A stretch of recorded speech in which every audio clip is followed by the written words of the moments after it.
이스라엘 왕 여로보암 제27년에 유다 왕 아마샤의 아들 아사랴가 왕이 되니 그가 왕이 될 때의 나이가 16세라. 예루살렘에서 52년간 다스리니라. 그의 어머니의 이름은 여골리아라. 예루살렘 사람이더라. 아사랴가 그의 아버지 아마샤의 모든 행위대로 여호와 보시기에 정직히 행하였으나 오직 산당은 제거하지 아니하였으므로 백성이 여전히 그 산당에서 제사를 드리며 분향하였고, 여호와께서 왕을 치셨으므로 그가 죽는 날까지 나병환자가 되어 별궁에 거하고 왕자 요담이 왕궁을 다스리며 그 땅의 백성을 치리하였더라. 아사랴의 남은 사적과 행한 모든 일은 유다왕 역대지략에 기록되지 아니하였느냐? 아사랴가 그의 조상들과 함께 잠에 다윗성에 그의 조상들과 함께 장사되고 그의 아들 요담이 대신하여 왕이 되니라. 유다의 왕 아사랴의 제38년에 여로보암의 아들 스가랴가 사마리아에서 6달 동안 이스라엘을 다스리며 그의 조상들의 행위대로 여호와 보시기에 악을 행하여 이스라엘로 범죄하게 한 느밧의 아들 여로보암의 죄에서 떠나지 아니한지라. 야베스의 아들 살룸이 그를 반역하여 백성 앞에서 쳐 죽이고 대신하여 왕이 되니라. 스가랴의 남은 사적은 이스라엘 왕 역대지략에 기록되니라. 여호와께서 예후에게 말씀하여 이르시기를 내 자손이 4대 동안 이스라엘 왕이 있으리라 하신 그 말씀대로 과연 그렇게 되니라. 유다 왕 우시야 제39년에 야베스의 아들 살룸이 사마리아에서 왕이 되어 1달 동안 다스리니라. 가디의 아들 무나헴이 디르사에서부터 사마리아로 올라가서 야베스의 아들 살룸을 거기에서 쳐 죽이고 대신하여 왕이 되니라. 살룸의 남은 사적과 그가 반역한 일은 이스라엘 왕 역대지략에 기록되니라. 그때 무나헴이 디르사에서 와서 딥사와 그 가운데 있는 모든 사람과 그 사방을 쳤으니 이는 그들이 성문을 열지 아니하였음이라. 그러므로 그들이 그것을 치고 그 가운데 아이벤 부녀를 갈랐더라. 유다 왕 아사랴 제39년에 가디의 아들 무나헴이 이스라엘 왕이 되어 사마리아에서 10년간 다스리며 여호와 보시기에 악을 행하여 이스라엘로 범죄하게 한 느밧의 아들 여로보암의 죄에서 평생 떠나지 아니하였더라. 아수르 왕 불이 와서 그 땅을 치려하매 무나헴이 은 1000달란트를 불에게 주어서 그로 자기를 도와주게 함으로 나라를 자기 손에 굳게 세우고자 하여 그 은을 이스라엘 모든 큰 부자에게서 강탈하여 각 사람에게 은 50세겔씩 내게 하여 아수르 왕에게 주었더니 이에 아수르 왕이 되돌아가 그 땅에 머물지 아니하였더라. 무나헴의 남은 사적과 그가 행한 모든 일은 이스라엘 왕 역대지략에 기록되지 아니하였느냐? 무나헴이 그의 조상들과 함께 자고 그의 아들 부가히야가 대신하여 왕이 되니라. 우리는 우리의 자녀들 그리고 우리 다음 세대에게 반드시 어떤 유산을 남기게 됩니다. 남기지 않을 수가 없어요. 그것은 귀중한 유산이 될 수도 있고 반대로 정말 가증한 유산이 될 수도 있습니다. 오늘 이 북이스라엘 남유다의 이 왕조들이 흘러가는 것, 또 특별히 우리가 중심으로 볼 것은 북이스라엘의 예후 왕조가 이제 멸망하는 모습들을 보면서 이 과정 가운데서 우리는 우리의 후손들, 우리의 자녀들에게 어떤 유산을 남겨야 될까? 이것을 우리가 마음에 품고 이 말씀을 한번 살펴보기를 바랍니다. 먼저 1절에서 7절을 보면 남유다의 아사랴가 왕이 되어서 52년간 다스렸습니다. 그런데 이 아사랴의 이 모습을 보면, 통치 기간의 모습을 보면 아버지 왕이었던 아마샤 왕하고 참 많이 닮았습니다.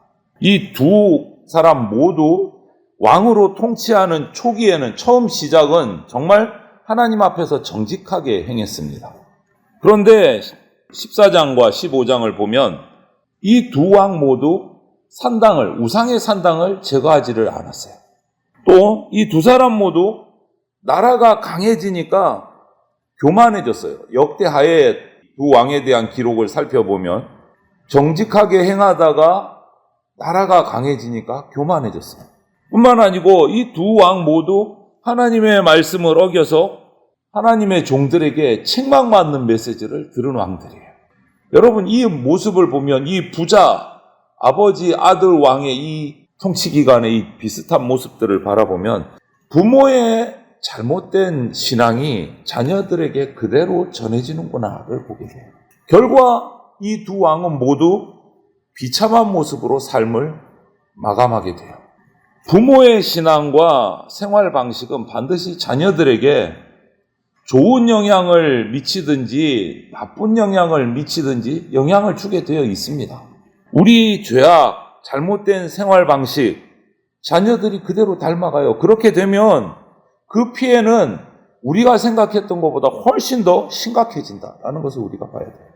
그리고 8절부터 12절을 보면 또 반대의 경우도 나타나요.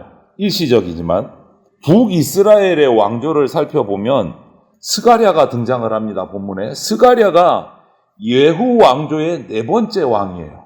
4번째 북이스라엘의 왕위에 오릅니다. 스가랴가. 그런데 이 스가랴도 역시 우상숭배에 빠져 있다가 반역자 살룸에게 살해를 당하고 6개월 만에 왕위에서 통치를 끝내요. 죽음으로.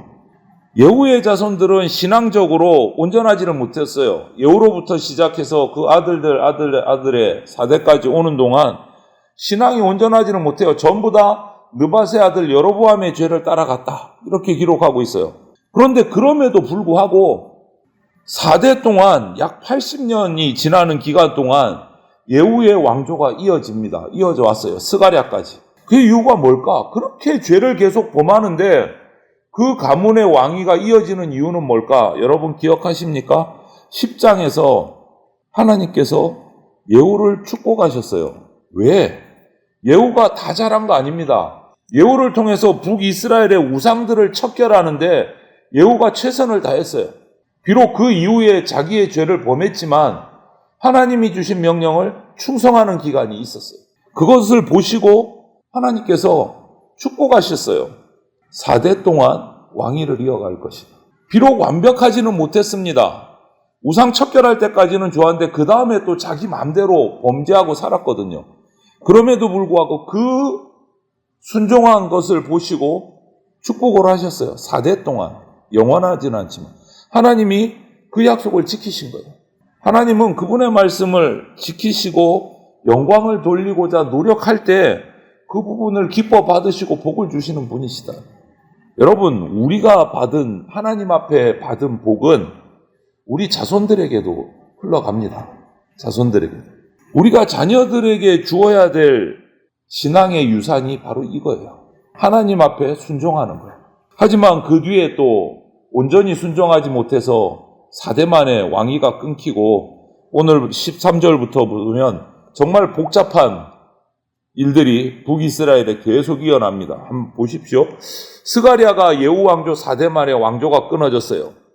그 스가랴를 살해하고 반역을 일으켜서 왕이 된 살룸이 한 달 만에 무나헴에게 또 죽임을 당하고 왕이 또 바뀌어요. 한 달 만에. 6개월 만에 바뀌고 한 달 만에 바뀌고 이스라엘의 이 정세가 정신이 없는 거예요. 왕이 6개월 만에 죽임을 당하고 바뀌었어요. 그런데 또 한 달 만에 또 바뀌어요. 죽임을 당하고. 계속 반역이 꼬리를 무는 겁니다. 하나님은 자신의 개인적인 탐욕을 채우기 위해서 죄를 범하는 인생을 미워하시고 반드시 벌하십니다. 우리는 이런 하나님을 두려워할 줄 알아야 돼요. 죄의 결과는 사망이기 때문에 우리에게 기회가 주어졌을 때 정말 내 죄와 욕심들을 내려놓고 빨리빨리 회개해야 됩니다. 그 기회가 영원하지 않다라는. 그래서 회개는요, 어느 목사님이 이러시더라고요. 나중에 해야 되는 게 아니고 바로 지금 해야 되는 게 회개다. 미루지 말라는 말씀이죠. 이렇게 무나헴은 한 달 만에 된 살룸을 살해하고 자기가 또 왕위에 올랐습니다. 그런데 이번엔 좀 길어요. 10년을 왕권을 가지고 있어요. 그런데 그의 평가도 마찬가지입니다. 예후로부터 계속 바뀌는 왕들마다 느밧의 아들 여로보암의 죄를 계속 이어갔어요. 죄는 계속 이어져요. 그런데 이 예후로부터 시작된 그 여로보암의 죄를 이어받은 그 왕들의 면면을 살펴보면 그 죄가 점점 불어나는 것을 볼 수 있어요. 왕권이 바뀔 때마다 계속 그 죄가 강력해져요. 죄의 범위가 더 커져요. 거기다가 이 무나헴은 한 번 더 나갑니다. 아수르 왕이 침략을 해서 자기를 쳐부수려고 하니까 조공을 바쳐요. 자기의 왕권을 유지하기 위해서. 근데 그 조공을 나라가 찌그러들어서 바칠 조공이 부족하니까 나라의 부자들을 강탈을 합니다. 엄청난 금액을 부자들로부터 강탈을 해서 아수르에다가 조공을 해요. 그래서 자기 정치 생명을 늘려가요. 여러분, 이 본문을 통해서 죄가 계속 왕권이 반역으로 이어질 때마다 죄가 점점 눈덩이처럼 풀어나는 모습을 봐요. 죄는 이런 겁니다. 죄는 이런 겁니다. 그냥 두면 소리 없이 우리 가운데 있다가 뿌리를 내리기 시작하고 무성한 나무가지처럼 여러 방향으로 뻗어가요. 점점 눈덩이처럼 불어납니다. 우리 삶 속에 들어와 있는 죄를 그냥 내버려 두면 안 됩니다, 여러분. 죄가 더 뿌리 내리고 다음 세대로, 우리의 다음 세대로 퍼져나가기 전에 하나님 앞에서 즉시 회개하고 끊어내야 돼요. 사람은, 우리는 약속을 종종 잊어버리고 약속을 어기기도 하지만 하나님은 한 번 약속하시면 반드시 지키시는 분이십니다. 하나님은 탐욕을 채우기 위해서 죄악으로 나아가면 반드시 벌하신다는 말이에요. 그러므로 우리는 하나님이 나를 형통케 하셔서 뭔가 잘되게 해주실 때 교만할 것이 아니라 세상에서 성공하게 될 때 겸손하게 하나님의 말씀 앞에 더욱더 엎드려서 지켜야 돼요. 말씀대로.